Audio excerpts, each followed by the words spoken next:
Welcome to the Spirit of a Badass, where we celebrate stories of courage, hope, and resiliency. I am your host, Alecia Jacobson. What's up? Hello. How are we today? Thank you for being here. Today, we are going to do a little Q&A episode. I've never done one of these before, so I'm kind of excited about it. And then also, I wanted to just chat about something. I've been seeing this trend going around of like 2016 to now. So like this 10-year, what were you doing then? Or what did you look like then? Share some pictures or whatever. And then now, what's it like? One, I'm convinced this is like something where they just want to do some, let's see what you look like so we can get your information, but I'll play along. And then not playing along. I'm talking on here, like just playing along on here. But then I saw this thing, it must have been on TikTok, and it said, this like hurts my soul a little bit, but it was like all the girlies who were selling girl boss hustle culture back in 2016 are now doing the inner healing, burnout, recovering from burnout. And I'm like, fuck, that one hit, because I think they were meaning it as a dig. However, I'm thinking we were sold this idea, women, of hustle, go, be, do all the things. And now we're all paying a huge price for it and healing from that messaging. And it just got me thinking of, I have this thing on my wall. It's a picture and it says it's all made up. And I'm probably more cynical now. And I try to question more things and just think like, okay, who benefits from me receiving this message? Who's making money from this? Like where, like I'm just questioning so many things differently now versus just like believing the thing that I'm being sold and told. So anyway, I kind of do wish we could do a little rewind to 2016. In 2016, the date of this recording is January 20th.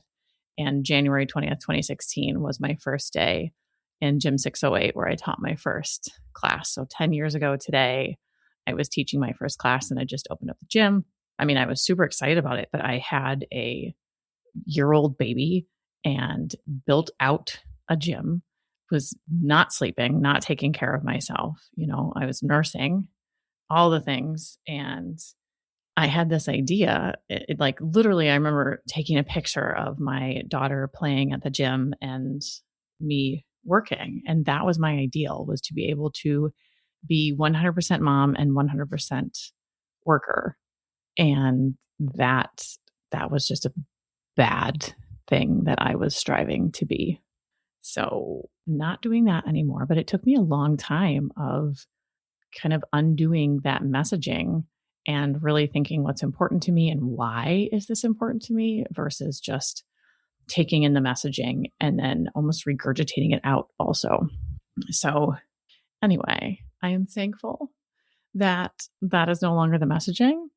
And it's an interesting thing to think back and to also just think like, what are you being told and sold and who benefits from it? Because I think that's a question we all need to be kind of aware of, because ultimately, is it in our best interest to be consuming whatever? Anyway, so there's my little PSA, and the thing that sort of hit me. I read it and I was like, damn, you just went straight for it.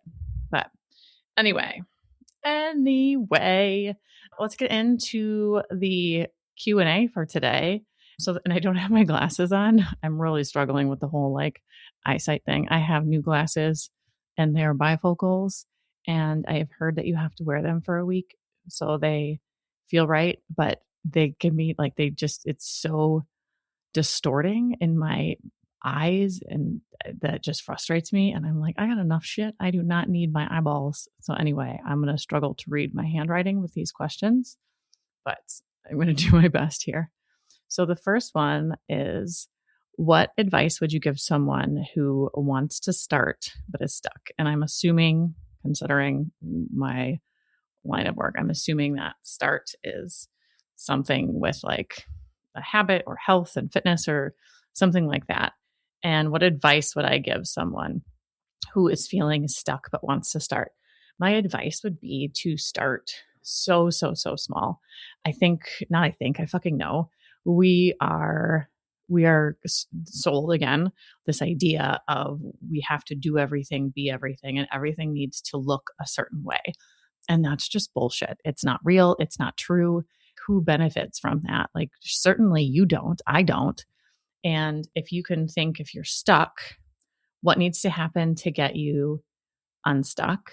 What are the things that you believe that maybe are keeping you stuck? Are there beliefs that you have? Are there, things like, some common ones I see is that, maybe it has to look a certain way to be right. So for instance, an exercise is that you have to exercise a certain amount of time, many times during the week. And if you are unable to do that, it is not worth it. When in reality, if you can get up and do a 10-minute stretching routine, which I have a lot of ladies doing right now because our hips are they're a little angry and they're a little fiery because, they hold a lot of shit. And they are doing some kind of hip mobility stuff, and they are feeling really good. So even if you got up in the morning and you did a 10-minute hip mobility, movement thing, yoga, something like that, but like 10 minutes, and you did that a couple times a week, you would start seeing benefits from that and releasing the idea that it needs to look a certain way in order to be right. Because what's right is what's right for you and your life and the season that you're in. What's right for right now is probably not going to be the same thing that's right for you next year or even in a different actual season in the summertime, because our lives change. We are not like stamped in time. And what you used to do that maybe you're comparing yourself to is not the actual life that you have now. You have evolved. You are different. Things are different. Life is different. You feel your body's, everything's different.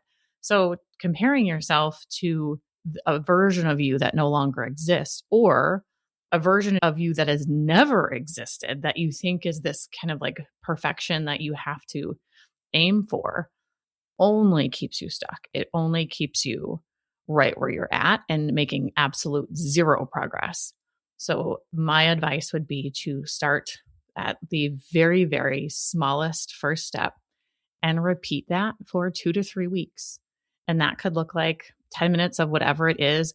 Or if it's a nutrition one, it could be, one of the things I tell people is look at your fiber, and can you make sure you're getting your 25 grams of fiber 4 to 5 days a week, and just noticing things instead of like, oh my gosh, I have to overhaul my whole way that I eat. I can't go out. You're just overthinking everything. No, don't do that. Start at the first step, the smallest, like break it down. And when it feels like, oh, that is so insignificant, do that and do that over and over and over again, and release the idea of it has to look a certain way, especially if you're comparing yourself to how you were at one time, because that is just so shitty and it makes yourself feel bad and it's not helpful. Then that's not you anymore. And a lot of times it just feels bad. And I see this when it comes to, injuries or our changing bodies. And it's like, okay, how can you work with what you have and not work against it by making yourself feel worse? And that just takes practice. And if this is you, it takes practice. And it's like, okay, if it doesn't work, that's information. And you just keep trying. Don't like, oh, that didn't work, and then, give up. It's like, okay, how can I try differently? Or, what didn't work that time? And then, try to start again. All right. Question number 2 is, how do you ask for help? Holy moly.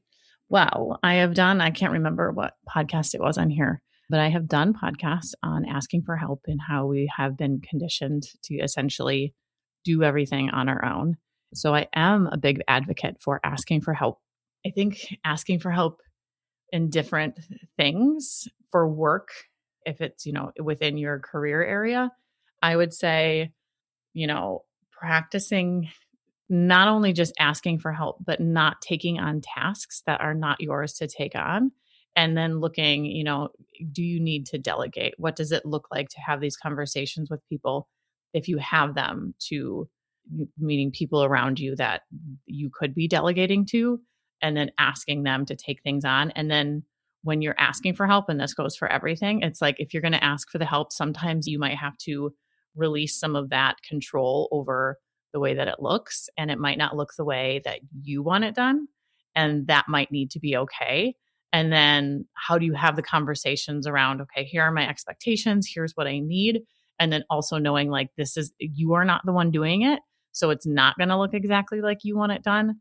However, you will gain so much time and energy back by asking for that help or not taking things on that are not yours. Another one is, and I did write down this episode, one of my main things is in episode 17, I share about how my husband and I on Sunday have a family meeting. And that was born out of the, I need help. I can't do this all on my own. And that has evolved, now that our lives look a little bit differently. That was, episode 17. So that was 2 years ago.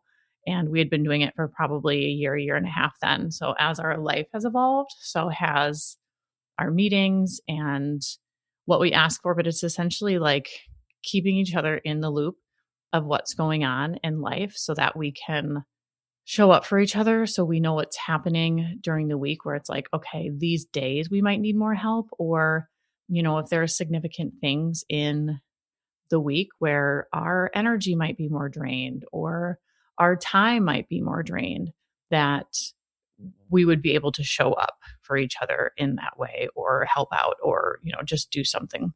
And then the other way that I ask for help, and this is kind of like asking for help adjacent, I guess, would be my mastermind group, which I think I shared actually on the last episode.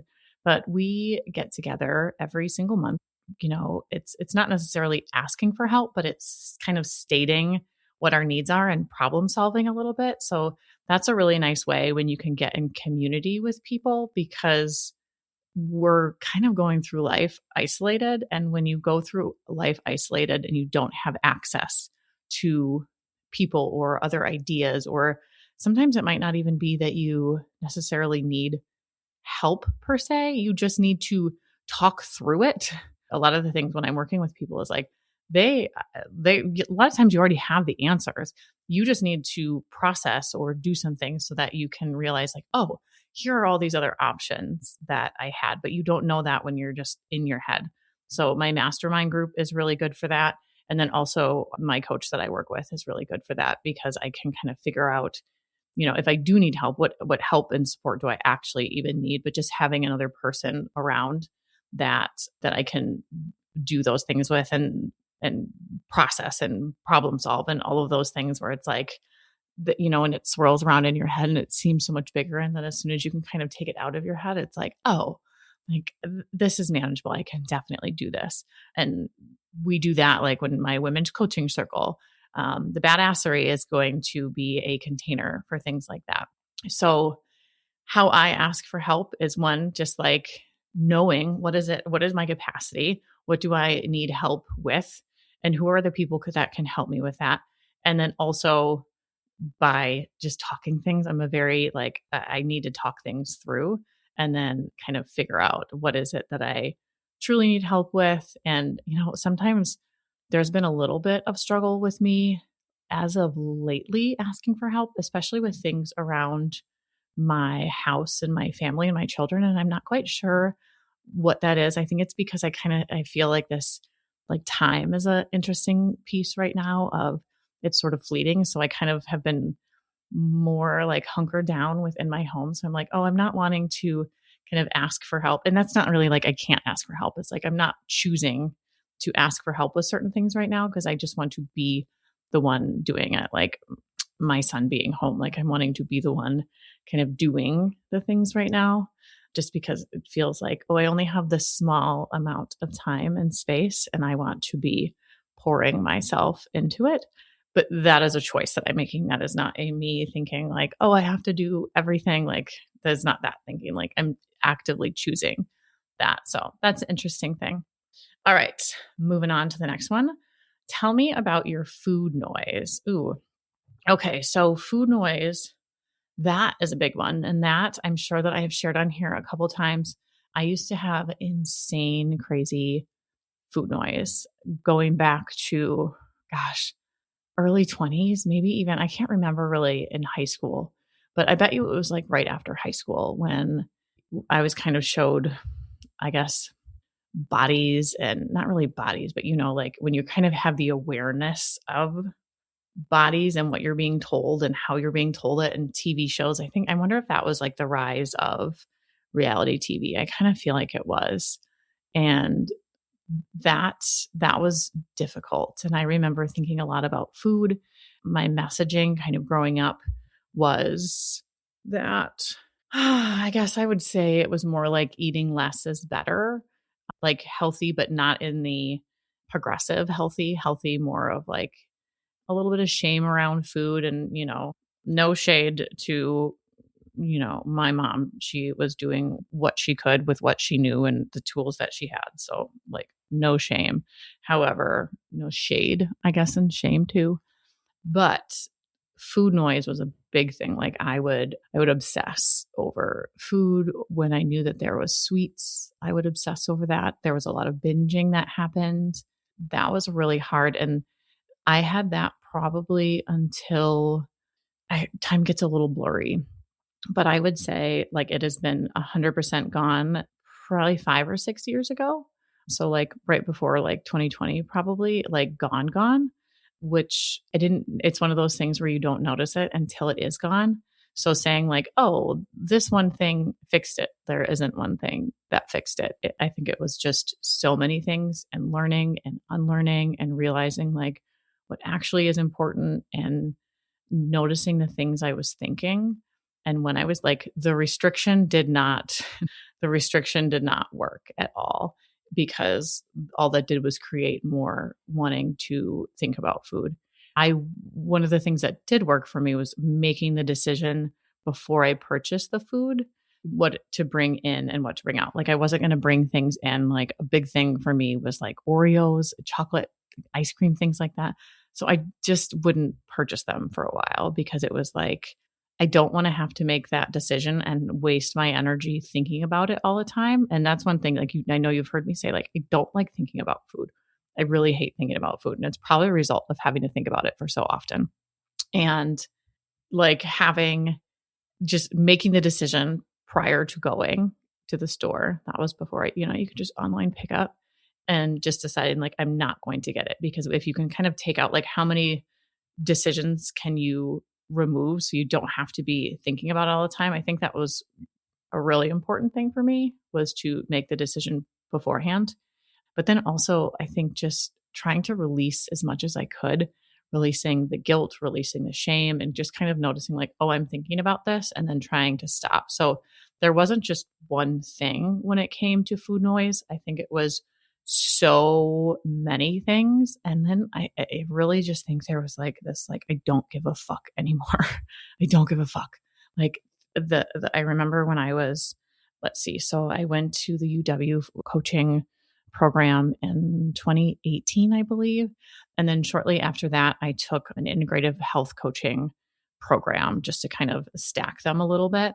And one of the slides in this program, it said something about women and how many hours we waste thinking about food. And that one was really powerful for me because it's like, think of all the energy and time that is wasted that we could be doing really fucking amazing things, but we're thinking about food. And it's like, okay, that's like my toddler and Target moment is it's like, just, oh, you're running away. Your thoughts are running away with you. Let's bring it back and let's kind of center it a little bit here. And what do you actually want to be thinking about? And kind of just like, oh, like the redirection of what you would do with a toddler is what I did with my brain. It's like, oh, nope, not going to do that, but not in a shameful way at all. Like that was where I did all sorts of really fucked up things. That was like, like more punishing type things of like, you've seen these challenges, like, and I did them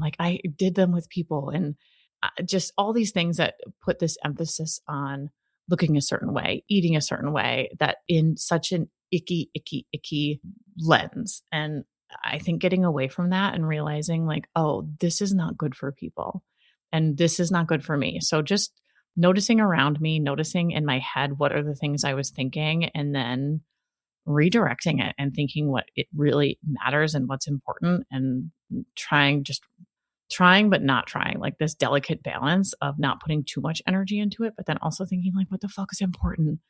And I don't like thinking about things that don't matter. And that, I think, just pissed me off enough where I was like just breaking a habit of it.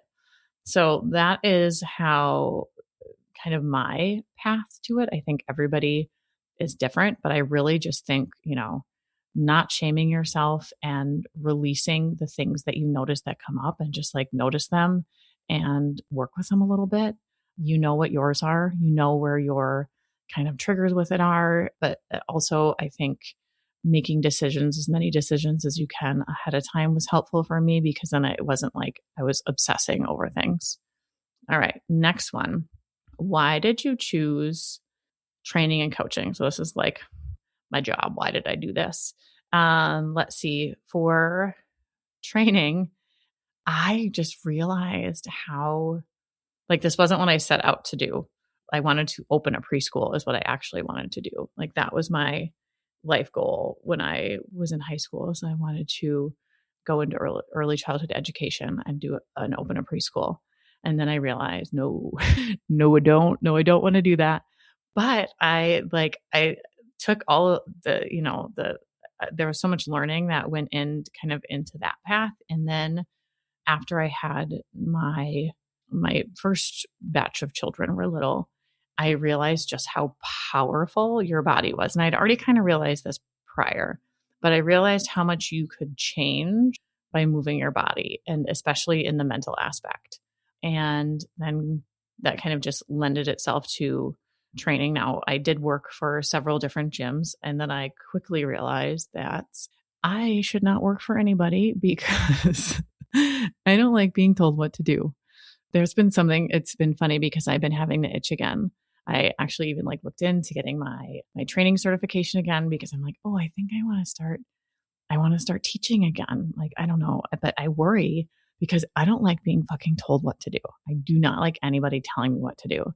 And that's kind of a barrier to me branching out, because I've just been thinking about it a little bit more. But so that's why, essentially I opened a gym, was because I did not like the way other folks did things, and, the places that I was. And I was like, I think I need to do my own thing. I am not built for this.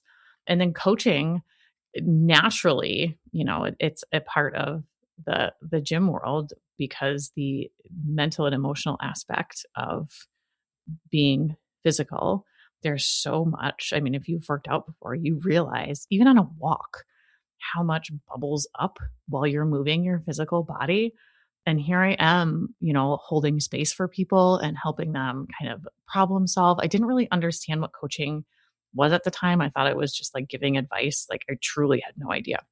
And then at that time, like, coaching was not a thing really. There was 2 coaches I knew in Madison, and I had gone to some of their workshops, and I still do adore them. And so I took the professional coaching program at the UW-Madison that Darcy Loma started, and I had excellent people in that program. I met so many wonderful people. I actually learned what coaching was, and hint, hint, it's not giving advice. And it was just this natural progression of it. And then I was able to really serve the people that I was working with, because I could, not only help them move physically, but when things did bubble up, I had the tools then to ask the right questions and everything that goes along with coaching. It was just really powerful. And yeah, that was, I just sort of fell into it naturally, because as you know, on here, I have many interests, and one big kind of piece of that is being in service to people. And I love when you see the sort of sparkly light bulb that goes on for someone, and when they have the realization of like, oh fuck, I did. And there's just this beautiful space that happens when you work in partnership with somebody. And that was what made me really fall in love with it. The gym, I really liked pushing people, and I liked kind of giving them that space to develop the like mental toughness and resiliency and all of that. And that just like naturally led into coaching. So that is why those. Next one, favorite book or podcast. I'm going to do both. My favorite book, well, one that I recommend to people is Atomic Habits by James Clear. I really love that book. I think there's just so many nuggets in it that are just really helpful. My favorite podcast is Cosmic RX by Maddie Murphy. I think she is just delightful. And I listen to it every single Monday. I do not fail in listening to it. And it is astrology. And she tells about the moon and the kind of astrological placements. And here's what's coming up. And you might see this out there. And here's how you can sort of use the energy of it. Because if any of you have ever been around, let's say, children on a full moon, like you have a full understanding that yes, the moon impacts how things kind of play out in the world. So I really enjoy her podcast, and it kind of helps. Like there was a couple of them where she's like, the energy is going to be sort of fiery, and like there's been times, because I have a little anger in me and I'm feisty and I'm ready to throw down sometimes. And when she's like, the energy might be like this, I'm like, oh, oh, this is so good to know, because I don't let things come out. Then I'm like, oh girl, we got this. Let's maybe like have some awareness. So anyway, that is my favorite podcast. Every Monday, that's when she drops it and I listen. Never fails. I always listen. Oh, last question is, how do I stay motivated? This is kind of similar for me for the how do you ask for help. I don't stay motivated. Like I truly, I don't know, motivation. I just am like, I have energy sometimes, but motivation, probably not so much. But I really rely on other people and groups, music, to stay sort of energized and keeping whatever I want, happen. Motivation, I don't know, exactly where, this motivation might be, but as far as, to be doing something, I keep it front and center. So that means I have a running list of things so I know what I need to get done. I like to write things down. I'm very visual. So like right now in front of me on on my computer, I have 5 different like colored big post-it notes that keep me like, okay, here's what I'm focused on, but they don't keep me overwhelmed. They keep me definitely kind of like focused, I would say is the word. And then as far as like that sort of energy, I have a few different groups that bring that energy. And one of them is the mastermind group that I had said. And then another one is actually kind of very similar to that. It's with female entrepreneurs. And that helps me just because you're taking up space and you are creating space with people who are going through a similar thing as you. And it's very relatable. And it's like, oh, okay, I'm not the only one in this. And you can support, and you leave feeling, it's like when you go to a concert or a training or whatever it is, and you're like, oh, I am so energized. And when you very intentionally do these things, when I intentionally make space and time and know like, oh, I'm not going to blow this off because I know that it's going to bring so much value to me, that's how I stay motivated. And I do want to give just a little kind of side note, because sometimes when it comes to like the back to the first thing about like starting and somebody who is just starting, sometimes you do need like that little like oof, like you got to have a little something to keep you going and motivated and energized. And I would say getting like a accountability person. I was working with my coach. Gosh, I guess it would have been last week. And I told her something. I'm like, I just need to say this out loud because I just need that accountability of you knowing and me telling somebody else. And we kind of made a little plan for it. But I'm like, I need to put this out there. I cannot just keep this to myself.